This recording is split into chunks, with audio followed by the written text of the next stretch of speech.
Olá, meus amigos, retornamos à nossa querida aula, agora mais descansado, tomei aquele cafezinho saboroso, né? Três Corações, adoro o café da Três Corações aí, vamos continuar. Isso é importante, que é dar aquela quebra na fadiga, né?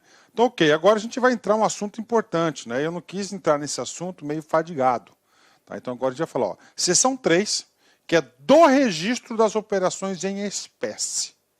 Professor, o que é operação em espécie? É aquela operação em dinheiro, é isso mesmo, né? Em din-din, né? Dinheiro, cara, né? Então agora a gente vai ter aqui alguns dados importantíssimos, né? Vamos lá. No caso de operações com utilização de recursos em espécie de valor individual superior a R$2.000. Então é o seguinte, então tem que ser, ó, R$2.000, né? Ou superior, tá? Igual ou superior. O que acontece aqui? Você vai ter que apresentar, né? Ó, todas as instituições do artigo 1º. As informações previstas no artigo 28 e 29. Nome, CPF, endereço, né, CNPJ, aquelas coisas todas, código de operação, né? E além disso, né? Mais as informações do portador. Ou seja, o cara que vai sacar o dinheiro, né? Você vai ter que ter mais o quê? O nome dele, ó, nome e CPF. Então, se o cara não tiver o documento na hora, ele não pode sacar lá o dinheiro, né? Aí, ó, tem que ter sempre todas as operações em dinheiro, tá? Tem que estar registrado. Obrigação, nome e CPF da pessoa. Isso para valores superiores a R$2.000 até R$50.000. A gente vai ver outra, acima de R$50.000 tem outra classificação, tá? Ah, professor, milão, não precisa de nada, você vai lá, leva lá, você recebe lá os milão. Identifica, claro, né? Vamos lá. 34. Olha que coisa importante aqui.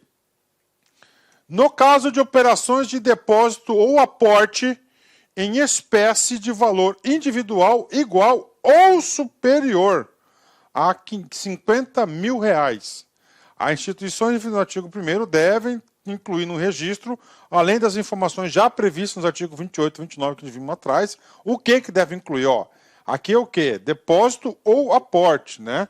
Depósito ou saque, tá? Em dinheiro, né? Ó, o nome e o respectivo número da inscrição do CPF ou CNPJ, conforme o caso, do proprietário dos recursos. Nome, tá? Nome e o respectivo número de inscrição do CPF do portador dos recursos. Ó. Então, quem está entregando, né, é o portador e o proprietário do recurso. A origem dos recursos depositados ou aportados. O cara tem que declarar lá, né, da onde está vindo esse recurso. Parágrafo único. Na hipótese da recusa do cliente ou do portador dos recursos em prestar a informação referida no inciso 3, que é a origem dos recursos, né, a instituição deve registrar o fato e utilizar essa informação nos procedimentos de monitoramento, seleção e análise de que tratam o artigo 38 a 47, que a gente vai ver mais para frente, né? Então é o seguinte, o cara vai falar a origem dos recursos depositados ou aportados, né? Ah, professor, aportados, né? Então você tem que saber isso aí, a saque, né? Vai ter o saque, vai ter que identificar. Ah, a pessoa não mencionou, mas ele vai registrar lá em a parte esse procedimento e claro que vai lá para a área de risco. Qual que é a ideia do negócio aqui, né? Aquilo ali é aporte, depósito, né? Qual que é a ideia? A ideia é o seguinte, quem não deve, não teme, tá? Quem não deve, não teme. Essa é a ideia principal, tá? Vamos lá, artigo 35, vamos comigo. Agora aqui é saque, é outra coisa. No caso de operações de saque, inclusive as realizadas por meio de cheque ou ordem de pagamento no valor individual igual a R$50.000. Quais as informações? Saque, né? O nome do respectivo número de inscrição do CPF, o cara está com cheque lá, tem que estar o CPF, tá? Destinado, ó, conforme o caso do destinatário dos recursos, nome e o respectivo número de inscrição do CPF do portador do resquício e a finalidade do saque. Número do protocolo referido ao artigo 36, a gente vai ver mais para um próximo dispositivo, o número do protocolo, que significa dizer aí a parte do quê? A parte lá que é o saque R$50 mil e tem que fazer a provisão, né? Então, o número do protocolo. Então, tá aí, o saque tem esse instrumento. Professor, finalidade do saque, né? Isso aqui eu passei na pele, né? Em 2016, né? Eu precisei fazer uma cirurgia em família e eu paguei em dinheiro, tá? Eu lembro que na época foi R$40 mil a cirurgia, isso, né? Então a gente já tinha combinado, ia pagar em dinheiro, então juntei o dinheiro, aí eu fui sacar no banco, né? Aí o caixa perguntou, né? Para onde queria a destinação desses recursos, né? Cara, para quê? Para o atendimento desse dispositivo. Claro que na época não era R$50 mil, era um valor menor, e também não era essa circular. Essa aqui já é uma outra circular. Parágrafo único. Na hipótese de recusa do cliente ou do portador dos recursos em prestar a informação referida, no inciso 3º, que é a finalidade do saque, né, a instituição deve registrar o fato e utilizar essa informação nos procedimentos de monitoramento e seleção e análise que trata os artigos 38 e a 47, que é a análise do crédito, né? Então tá aí, ele vai informar, fazer essa informação, né? Isso aqui é muito rigoroso na época de eleição, né, para pagamento de compra de voto, né? Artigo 36, né? Vamos lá. O que é 36? O cara vai fazer um saque, né? Então ele tem que fazer o quê? Tem que fazer uma provisionamento, né? Ó, as instituições mencionadas no artigo 1º devem requerer dos sacadores, clientes e não clientes, solicitação de provisionamento com, no mínimo, 3 dias úteis de antecedência das operações de saque, inclusive realizadas por meio de cheque ou ordem de pagamento de valor igual ou superior a R$50 mil. Questão de prova. Eu tenho esse dinheiro na minha conta. Eu quero sacar. E aí, você vai ter que fazer um provisionamento, tá? O que é o provisionamento? Você vai entrar em contato com a agência, vai dizer que você necessita fazer um saque de R$50 mil ou maior, com no mínimo 3 dias de antecedência. Às vezes você pensa que é regra do banco. Não é regra do banco, é regra do Banco Central que o banco está cumprindo, né? Ah, professor, por que tem que fazer isso? Nós vamos ver. É porque para a instituição financeira comunicar o COAF. Olha, fulano de tal, vai que a pessoa está sendo monitorada, né? Monitorada pela polícia, né? Está sendo monitorada pela polícia. Aí pronto, já arma a barraquinha para o cara lá, já arma a casinha para ele, né? As operações de saque que tratam o CAPT devem ser consideradas individualmente para efeitos de observação limite previsto. Individualmente. Como assim, professor? O cara vai lá e faz um saque de 2 saques de 20 e um saque de 10. Não conta, é individualmente, é por saque, né? Não é no acumulado. Parágrafo 2º. As instituições referidas no caput devem possibilitar a solicitação de provisionamento por meio de sítio eletrônico da instituição e da internet e das agências ou postos de atendimento. Aqui está falando o seguinte, né? As instituições têm que dar os mecanismos necessários para efetuar esse provisionamento, tá? Então, pode ser no site ou atendimento presencial nas agências. Emitir protocolo de atendimento ao cliente ou ao socador, não cliente, no qual deve ser informado o valor da operação, a dependência na qual deverá ser efetuado o saque, o local, a data programada para o saque. E registrar no ato da solicitação de provisionamento as informações indicadas no artigo 35, conforme o caso. Então, está aqui. Então ele tem que avisar 3 dias, tem um protocolo, e quando ele for sacar esse dinheiro, tem que apresentar esse protocolo para registrar lá, para sacar o dinheiro. É controle em cima de controle, né? No caso de saque em espécie, a ser realizado por meio de cheque por sacador, não cliente, a solicitação de provisionamento que trata o caput deve ser realizada exclusivamente em agências ou postos de atendimento. Por quê? Porque o cara não é cliente, né? O cara não é cliente, não tem acesso ao site. Então, ele tem que ir até a agência com cheque e solicitar um provisionamento de caixa. Ele vai ter um protocolo certinho. Artigo 37. As instituições referidas no artigo 1º devem manter registro específico de recebimento de boleto de pagamentos pagos com recursos em espécie. Olha aí, né? Ah, professor, eu quero aí só vou pagar boleto com recursos em espécie. Bingo. O que acontece? Tá certo, um controle específico para o pagamento de boletos em espécie, né? Aí. A instituição que receber boleto de pagamento que não seja de sua emissão deve remeter à instituição emissora a informação que o boleto foi pago em espécie, né? É controle em cima de controle, né? Aí eu fico vendo aí, né, cara, o nosso glorioso, né? Nosso glorioso Pix, né? O que acontece o Pix? Cara, o Pix né? Ele vai controlar tudo, não tem jeito, né? Vai controlar bastante aí. Ok? Então bora, vamos continuar, né? Próximo capítulo. Tá? Agora o que? O monitoramento e seleção e análise de situações suspeitas, né? Então o que ele vai acontecer? Ó, primeiro, monitoramento da seleção e da análise de operações e de situações suspeitas, né? Primeiro, como que vai monitorar? Né? Vai monitorar, selecionar, análise de operações. Estou solicitando um empréstimo, uma aplicação, passa por uma análise. Então vai criar uma estrutura administrativa para gerenciar essas informações. Vamos lá. 38. As instituições referidas no artigo 1º devem implementar procedimentos de monitoramento, seleção e análise de operações de situações com o objetivo de identificar e dispensar especial atenção às suspeitas de lavagem de dinheiro e financiamento ao terrorismo, né? Então, quando identificar um caso disso, né, ele vai dispensar, ou seja, ele vai dar atenção mais do que especial para monitorar essa situação. E, claro, a gente vai ver um capítulo mais para frente que ele tem a obrigação de comunicar isso ao COAF. Parágrafo 1º. Para os fins desta circular, operações e situações suspeitas referem-se a qualquer operação ou situação que apresente indícios de utilização da instituição para a prática dos crimes de lavagem de dinheiro e de financiamento ao terrorismo. Tá? Então, identificou aí qualquer coisa, já configurou fato gerador. Parágrafo 2º. O procedimento que trata o caput deve ser aplicado, inclusive, às propostas de operação. Tá? Então, no campo da proposta também.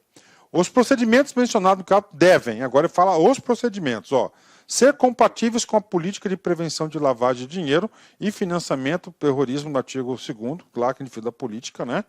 Ser definidos com base na avaliação interna de risco, ok. Considerar a condição da pessoa exposta politicamente, nos termos do artigo 27, bem como a condição de representante familiar ou estreito colaborador da pessoa exposta politicamente. Estar descritos em manual específico aprovado pela diretoria da instituição. Tá? Então, isso aqui é da análise e seleção do crédito, né? Bacana, vamos aí, continuar. Seção 2. Do monitoramento da seleção de operações suspeitas, né? Aqui ele já está monitorando, né? Como é que ele vai fazer isso? As instituições referidas no artigo 1º devem implementar procedimentos de monitoramento e seleção que permitam identificar as operações e situações que possam identificar suspeitas de lavagem de dinheiro e de financiamento ao terrorismo, especialmente, né? É muito repetitivo, né, gente? Muito repetitivo, né? 1. As operações realizadas e os produtos e serviços contratados que, considerando as partes envolvidas, os valores, as formas de realização, os instrumentos utilizados ou a falta de fundamento econômico ou legal, possam configurar a existência de indícios de lavagem de dinheiro ou de financiamento de terrorismo. Inclusive, né? Olha, sem fundamentação, um instrumento, naquilo que eu falei para vocês, o cara tem um perfil funcionário, passa a ter uma movimentação de 100, 200 mil reais por mês. Opa, é crime o quê? De lavagem de dinheiro, oriunda do mundo do crime, né? Vamos lá. Alternativa A. Olha as operações que serão monitoradas. São várias operações, né? As operações realizadas ou serviços prestados que, por habitualidade, valor ou forma, configurarem artifício que objetive burlar os procedimentos de identificação, qualificação, registro, monitoramento e seleção previstos na circular. B. Operações de depósito ou aporte em espécie, saque em espécie ou pedido de provisionamento, tanto saque que apresente indícios de ocultação ou dissimulação da natureza, da origem, da localização, da disposição, da movimentação ou da propriedade de bens, direitos, da operações de depósitos, aporte, né? Tudo isso aqui vai ser monitorado. Ó. As operações realizadas, os produtos e serviços contratados que, considerando as partes e os valores envolvidos, apresentem incompatibilidade com a capacidade financeira do cliente. Ó, apresentem incompatibilidade com a capacidade financeira do cliente, incluindo a renda, no caso de pessoa natural, ou faturamento no caso de pessoa jurídica e ou patrimônio. As operações com pessoas expostas politicamente, de nacionalidade brasileira, e com representantes familiares ou estreitos colaboradores de pessoas expostas politicamente serão monitoradas, né? As operações com pessoas expostas politicamente estrangeiras, os clientes e as pessoas em relação aos quais não seja possível identificar o beneficiário final. Olha, ele quer ocultar, né? Ó, quando você não consiga identificar o beneficiário final, ó, por quê? Porque alguma coisa está acontecendo, quem está escondendo, né? As operações oriundas ou destinadas a países ou territórios com deficiências estratégicas na implementação das recomendações do Grupo de Ação Financeira, GAF, e as instituições em que não seja possível manter atualizadas as informações cadastrais de seus clientes, né? Tá? E, finalmente, o bloco 2. O que diz aqui? As operações e situações que possam indicar suspeitas de financiamento ao terrorismo, né? O período para execução dos procedimentos de monitoramento e de seleção das operações e situações suspeitas não pode exceder o prazo de 45 dias. Olha aí, ó, seleção, né? Contados a partir da data da ocorrência da operação. Então tem que ter os procedimentos, não pode exceder o prazo de 45 dias, né? O período para a execução dos procedimentos de monitoramento. Então é o seguinte, o que acontece? O monitoramento não vai ser ad eterno, tá? Aqui o legislador fez uma proteção para a pessoa, uma garantia individual, tá? Por exemplo, o cara foi lá, fez uma operação suspeita, ele passou a ser monitorado. Pronto, procedimento de monitoração. Isso está dizendo. Ocorreu o fato gerador, ele vai ser monitorado. Tá? Então a instituição já vai ligar um radar no cara. Esse radar ligado no cara não é de ad eterno. Tá? O parágrafo único foi bem claro. Esse radar é de até, não pode exceder 45 dias. Tá? 45 dias. Senão vai invasão da privacidade do cara, né? 40.